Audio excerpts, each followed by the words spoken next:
After stealing everything and disappearing with a crypto scammer, my wife reappeared. Years later with a fake daughter, DNA testing exposed her scheme. I'm John, 35 years old. 5 years ago, my wife Brooklyn just vanished. She wasn't kidnapped or in an accident, she was just gone. I know how this sounds, but hear me out because this could happen to anyone.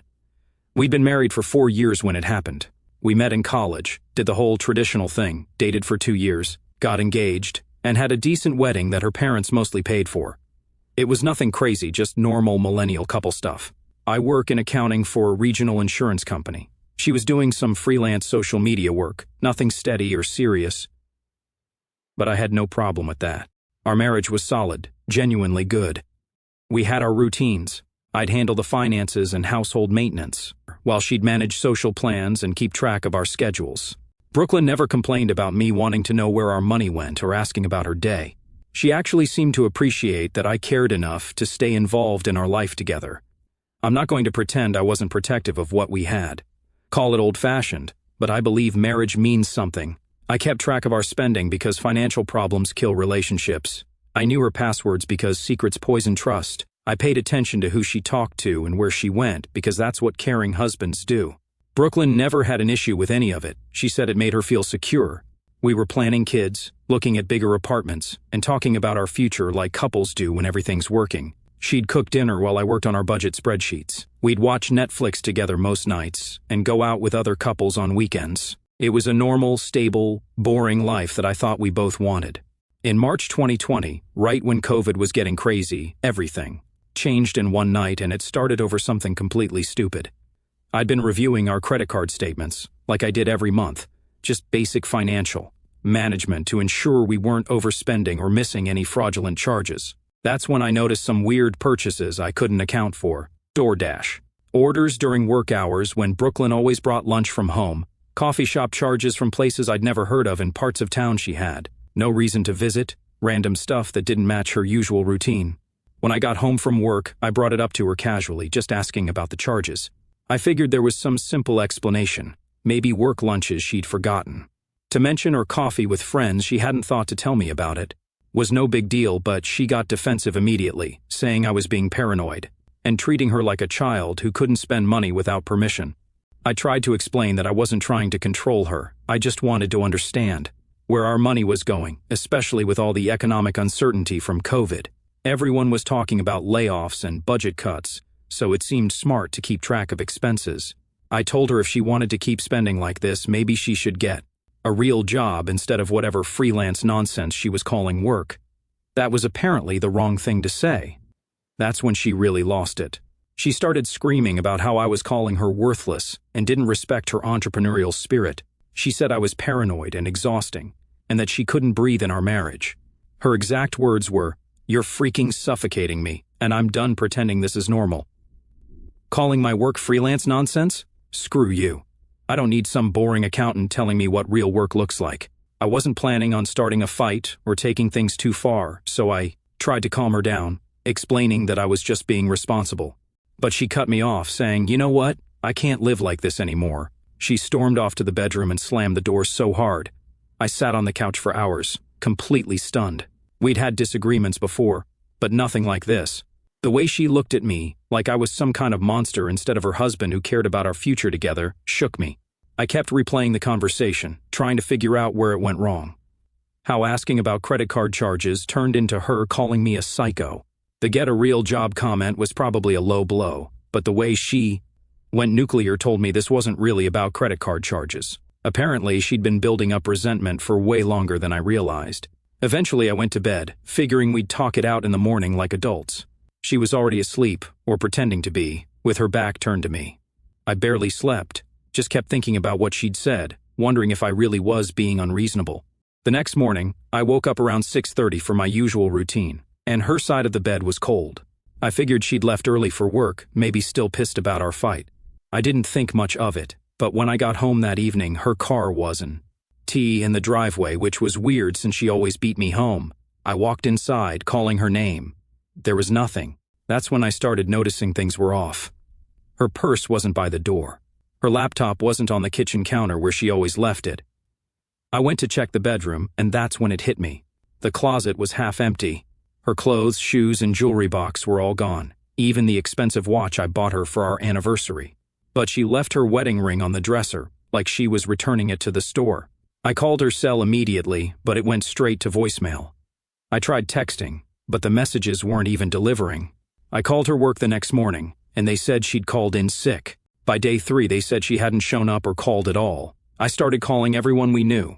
Her best friend, Sarah, acted weird on the phone, saying she hadn't heard from Brooklyn but wouldn't make eye contact when I went to her apartment.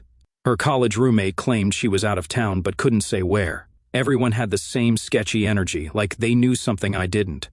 Her parents were the worst. I had to explain to her mom that Brooklyn had vanished. I watched her break down crying on FaceTime, asking what happened, what we'd fought about.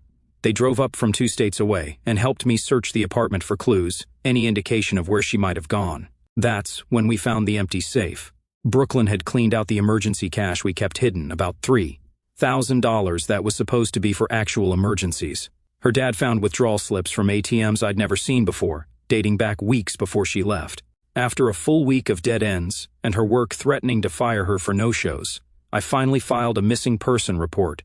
The cops were basically useless. An adult woman left voluntarily with her belongings, and there were no signs of foul play. They made some calls, checked hospitals, and went through the motions, but they told me there wasn't much they could do. Her parents were as shocked as I was, swearing she'd never mentioned being unhappy or wanting space.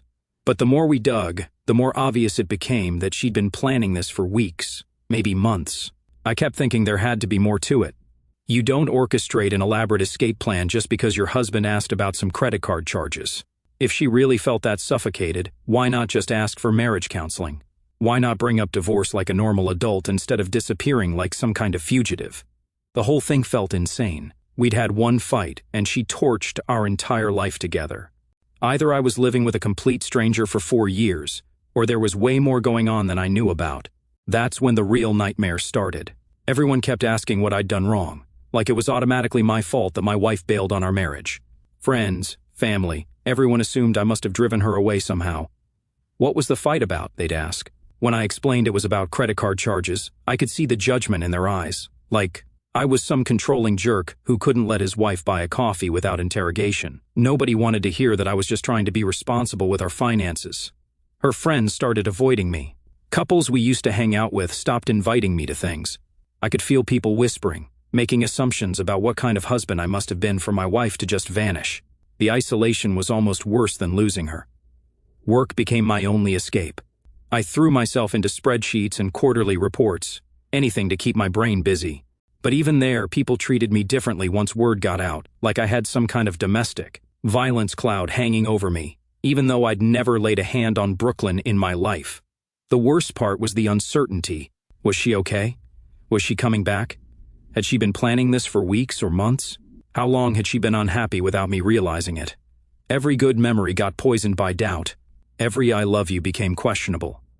I started going through our old texts, emails, and photos looking for signs I'd missed, maybe clues that she was unhappy or red flags I'd ignored. But everything seemed normal, even affectionate, before that last fight.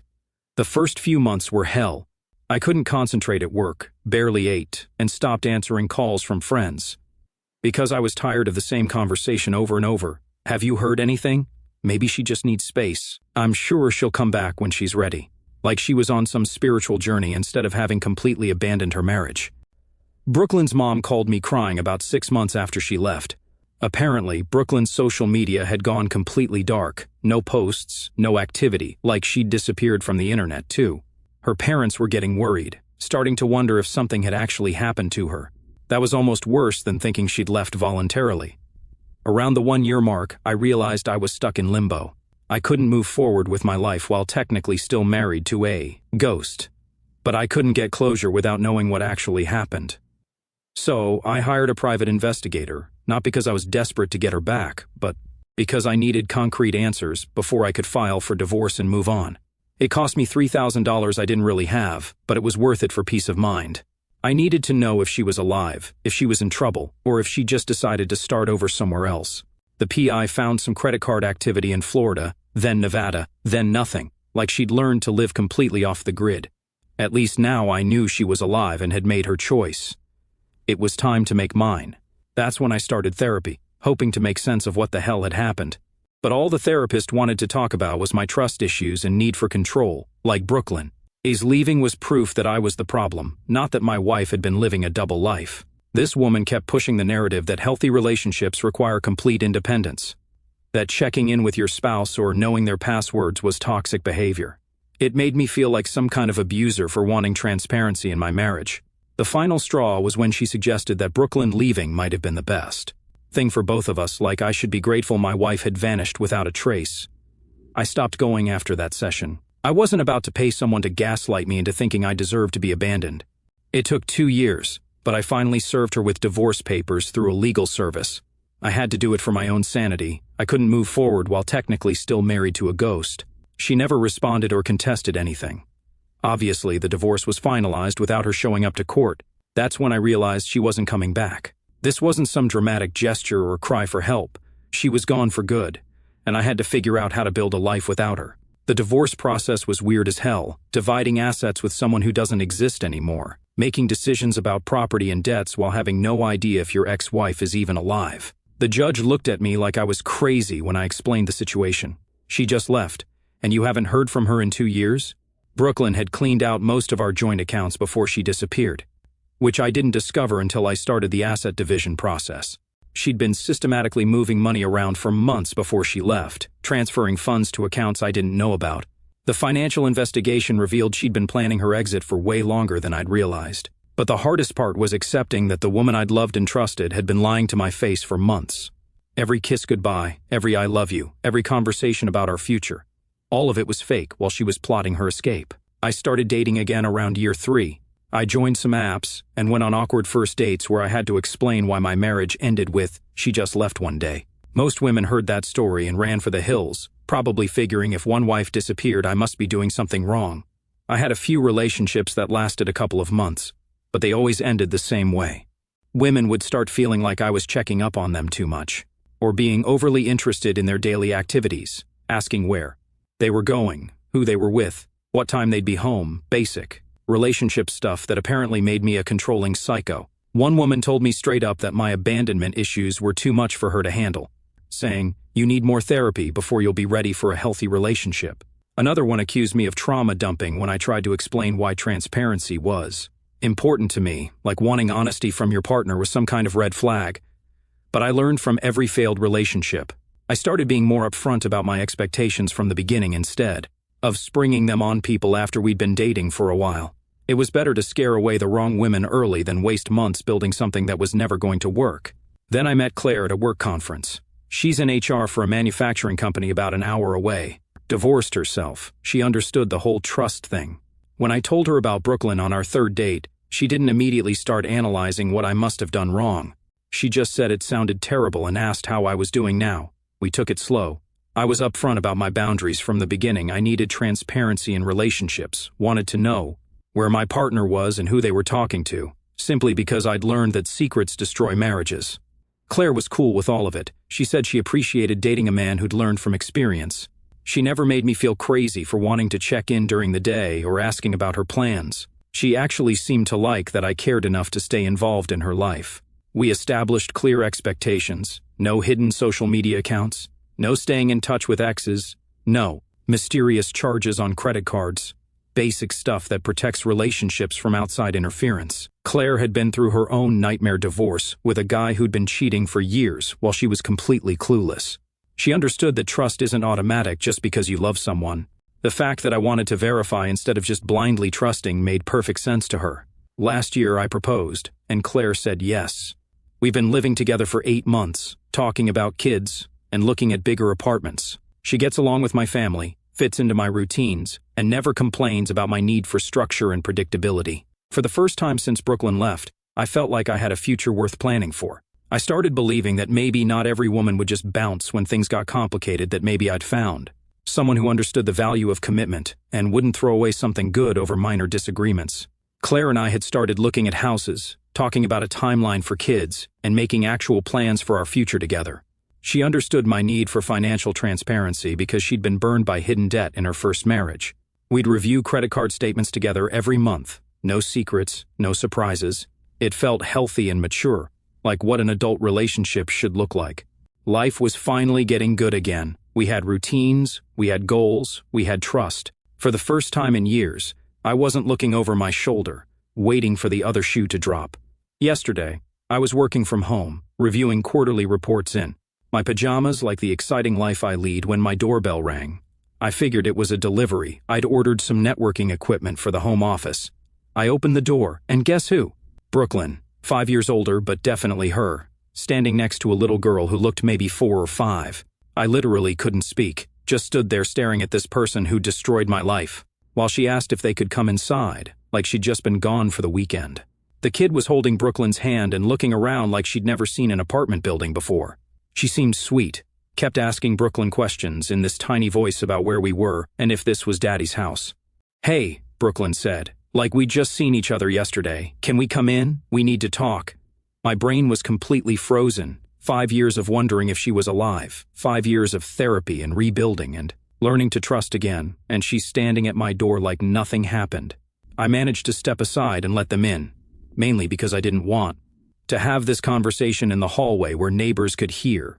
The kid immediately went to check out our TV, fascinated by the size and asking if she could watch cartoons. Brooklyn sat down on my couch like she'd never left and started explaining where she'd been. There was no apology for the 5 years of silence, no acknowledgement of what she'd put me through. She just launched into her story like we were catching up over coffee. It turns out she'd been living with some crypto trader named Marcus, whom she'd met in an online investment group right before she left.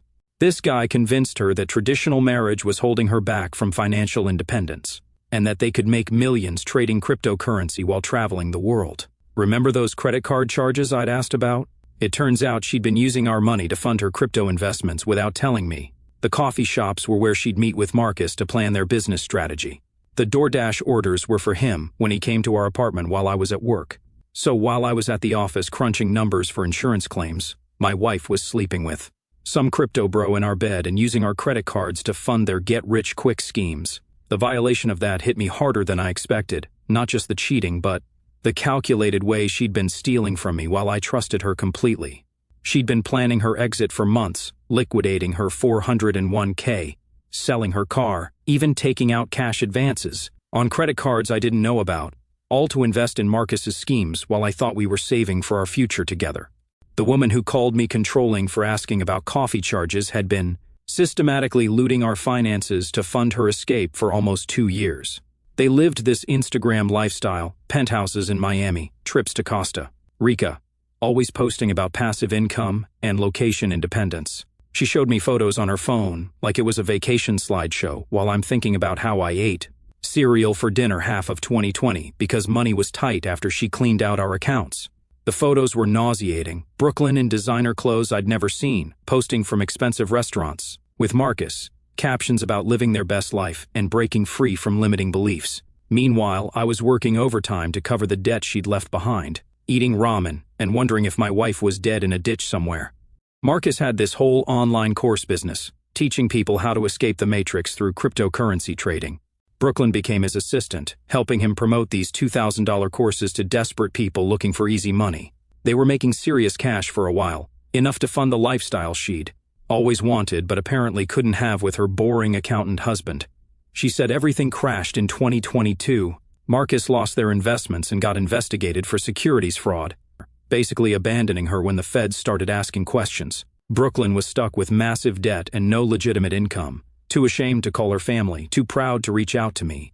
Apparently, Marcus had been running a classic pump-and-dump scheme, using his social media following to manipulate cryptocurrency prices while secretly cashing out before the crashes. When the SEC started investigating, he threw Brooklyn under the bus, claiming she was the mastermind while he was just an innocent promoter. Typical. Brooklyn ended up with a 6-figure debt to the IRS for unreported income, plus student loans in default, plus credit cards maxed out from funding their lifestyle. Marcus disappeared to Thailand or something, leaving her holding the bag for all their financial crimes. That's when she started what she called strategic partnerships with other crypto influencers and online entrepreneurs, basically sugar daddy arrangements disguised as business relationships. She'd date these tech bros and finance guys, letting them pay for her lifestyle, in exchange for helping promote their courses and coaching programs. The way she described it, like it was just smart networking instead of glorified prostitution, made me sick. This was the woman I'd married who'd called me a psycho for wanting to know where our money went, now admitting she'd spent 3 years basically selling herself to keep up appearances. I sat there listening to this whole sob story, wondering what the hell she expected me to do about it. Was I supposed to feel sorry for her? Hell no. I was about to tell her she needed to leave when she hit me with the real reason she was here. "She's yours," Brooklyn said, pointing at the kid. "Her name's Sophia." She was playing with her phone in the corner. "I was pregnant when I left, but I didn't know it yet." "You're her father," Brooklyn said confidently.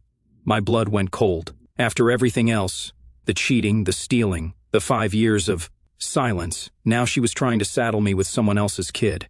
The audacity was breathtaking, even for Brooklyn. The timeline made no sense. If Brooklyn left in March 2020 and Sophia's really 5 years old like Brooklyn claims, the math doesn't add up. We were actively trying to have kids back then, tracking ovulation and taking pregnancy tests regularly. There's no way she was pregnant when she left. When I pointed this out, Brooklyn got aggressive, threatening to take me to court for back child support. She said she'd post our whole story on social media and make me look like the deadbeat dad who abandoned his pregnant wife. She even brought some sketchy-looking documents claiming to show Sophia's birth certificate with my name on it. "You think you can just move on and pretend we never existed?" she said. "I've got lawyers, I've got documentation, and I've got a little girl who needs her father. You can do this the easy way or the hard way." The documents looked fake as hell, bad printing, obvious tampering, a birth certificate that had clearly been altered. But Brooklyn was acting like she had ironclad proof, threatening to destroy my reputation if I didn't. To immediately start paying child support and consider getting back together for Sophia's sake. The easy way meant acknowledging Sophia as mine, starting immediate support, payments, and considering getting back together for the sake of our daughter. The hard way meant lawyers, court battles, and her destroying my reputation on every social media platform she could find.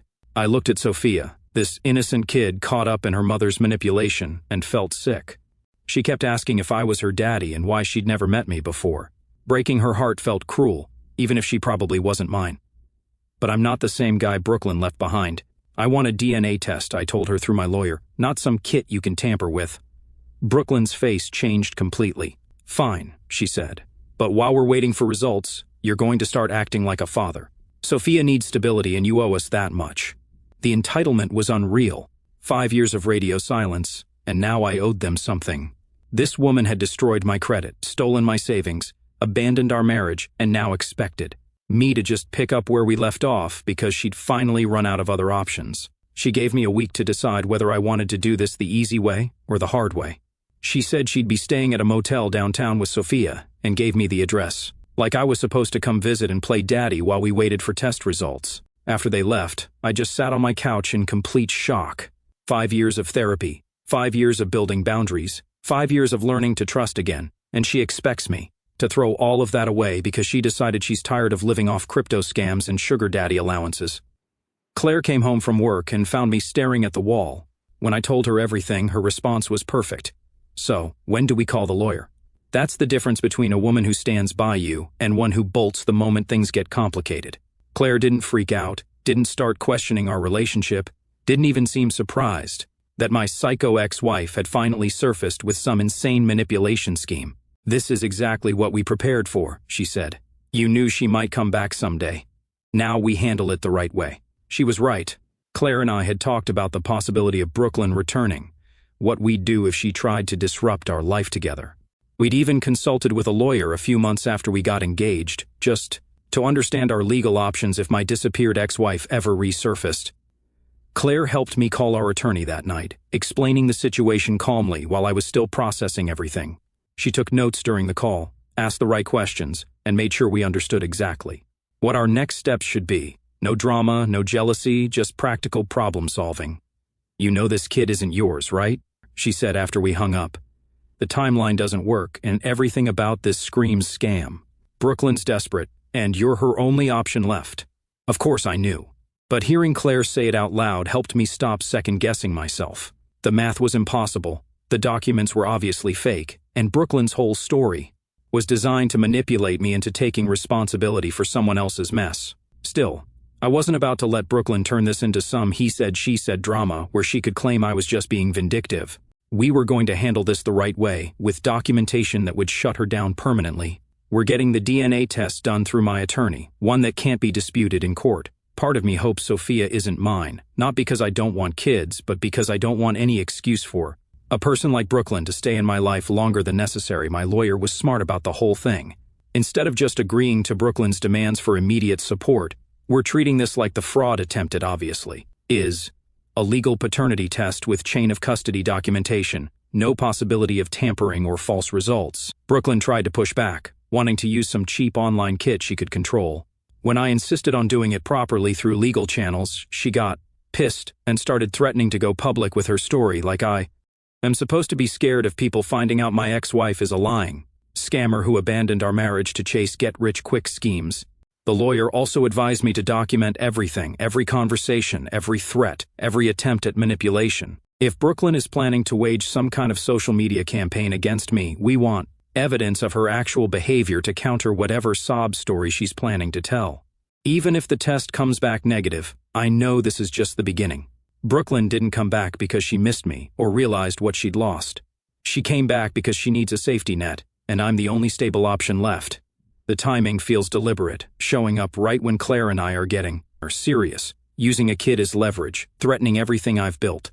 The fake paternity claim is just her opening move. She knows I'm engaged, knows I've rebuilt my life, knows I'm not going to just take her back out of love or nostalgia. So, she's manufacturing a crisis that forces me to stay involved in her chaos, using an innocent kid as her trump card. But here's what Brooklyn doesn't understand. I'm not the same person she left. 5 years of therapy taught me to recognize manipulation tactics. 5 years of dating and focusing on myself taught me what healthy boundaries look like. 5 years of building a life with Claire taught me what real partnership actually means. The old naive me would have panicked, would have started paying support immediately just to avoid conflict. Would have bent over backward trying to do the right thing for Sophia, even if she wasn't mine. The new me sees this for exactly what it is. A desperate scam from someone who's finally run out of other people to exploit. Brooklyn's probably betting that I'll cave under social pressure, that I won't want to look like the bad guy who refuses to help his daughter. She's counting on me being the same accommodating pushover who let her clean out our bank accounts while I worried about seeming controlling. Either way, I'm ready for whatever game she wants to play. Frame maintained, boundary set, lawyer on speed dial. The woman who called me a controlling freak and disappeared into the night doesn't get to waltz back in and destroy my life twice. A few days later, I received the results. And surprise, surprise, Sophia isn't mine. Not even close. The lab tech actually laughed when he called with the results, saying it was one of the most obvious non-matches he'd seen in years. Brooklyn had been blowing up my phone all week, demanding updates and threatening to go public if I didn't start support payments immediately. It was time to end this once and for all. I called Brooklyn and told her to meet us at a coffee shop downtown, neutral territory, with witnesses. She showed up with Sophia and that same fake victim energy, probably expecting me to cave and play daddy anyway. Well, she said, like she was doing me a favor by showing up. 0% match, I said, sliding the official lab results across the table. Not my kid, not even close. I watched her face go through about 5 different emotions before settling on rage. Those tests can be wrong. Labs make mistakes all the time, she said. Cut the crap, Brooklyn. We both know you've been running scams for 5 years. This is just another one. That's when Claire spoke up. Time to go. Take your kid and your fake documents and find someone else to con. Brooklyn lost it, screaming about how I was abandoning my daughter. How? I was just like every other deadbeat who couldn't handle responsibility. The whole coffee shop was staring. You know what's funny? I said. When I told you to get a real job 5 years ago, I meant like customer service or retail. I didn't mean become a literal hooker. Her face went white, then red. You don't know what I had to do to survive, she said. I know exactly what you did. You told me yourself, strategic partnerships with crypto bros. That's just fancy talk for prostitution. She started making threats, saying she'd ruin my reputation, tell everyone I was abusive, and make sure Claire knew what kind of monster she was marrying. Classic desperate moves from someone who'd run out of options. Claire just laughed. Good luck with that, she said. We've got 5 years of documentation showing you abandoned your marriage to chase get-rich quick schemes, plus recorded conversations of you trying to commit paternity fraud. But sure, tell people he's the problem. Brooklyn grabbed Sophia and stormed out, screaming that this wasn't over, that she'd make us pay for humiliating her. I haven't heard from her since. My lawyer says if she tries any social media campaigns or harassment, we've got enough evidence to destroy her in court. 5 years of wondering what happened, and it turns out she was exactly what I thought. A selfish con artist who burned every bridge and finally ran out of people to scam. Claire and I are back to planning our wedding.